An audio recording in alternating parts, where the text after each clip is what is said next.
ready. GMA Weather, serbisyong totoo ng GMA News. Hi, good morning Susan at good morning mga kapuso. Thunderstorm po o yung mga pagkulog-pagkilat ang nararanasan ngayon dito sa Metro Manila sa mga sandaling ito. At base sa rainfall forecast ng Metro Weather, yung tanong mo Susan, yung kulay dilaw na yan as green, yan yung ulan na posibleng maranasan sa Metro Manila at yan ay hanggang hapon tumatakip sa ibang bahagi ng Metro Manila. Kaya maghapon mga kapuso na may posibilidad ng pag-ulan sa ilang bahagi ng Metro Manila. At hindi po tulad ng malakas na habagat, ngayon ay halos hindi buong Metro Manila makakaranas ng pag-ulan sa susunod na mga oras. At sa sandaling ito mga kapuso, hanging habagat po ang nakakaranas o nararanasan ngayon sa halos buong bansa ayon sa Pag-asa.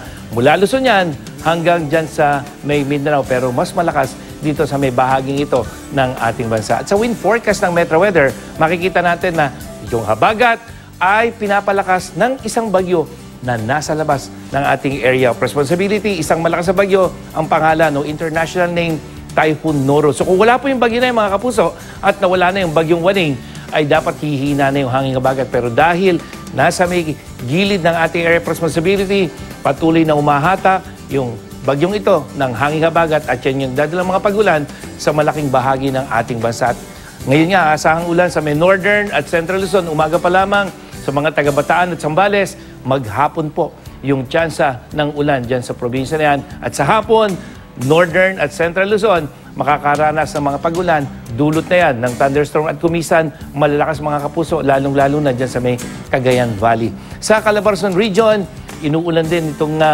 nakaranas ng mga pagulan itong magdamag at magpapatuloy yan hanggang sa mga susunod na araw.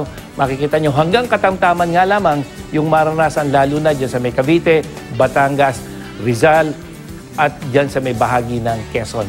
Sa mga probinsya naman ng Mindoro, dyan sa may Marinduque at Romblon, asahan din ang mga pagulan pero mas madalas at mas malalakas dito sa bahagi o sa may Mindoro Occidental. Sa Palawan, may mga pagulan pero pulo-pulo lamang mga kapuso. Pagdating ng hapon, yung northern section, mas madalas sa pagulan ang maranasan.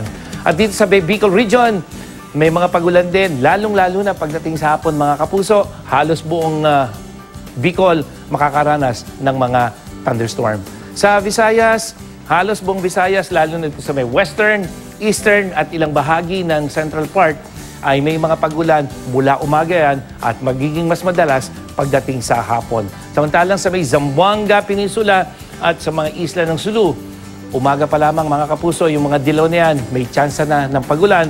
At pagdating ng hapon, sa malaking bahagi ng Mindanao, may mga pagulan at kumisan, malalakas mga kapuso dyan sa may northern part, yung mga kulay pink na yan, dito sa ilang bahagi ng Davao Region, maging dyan sa may Rio ng Caraga.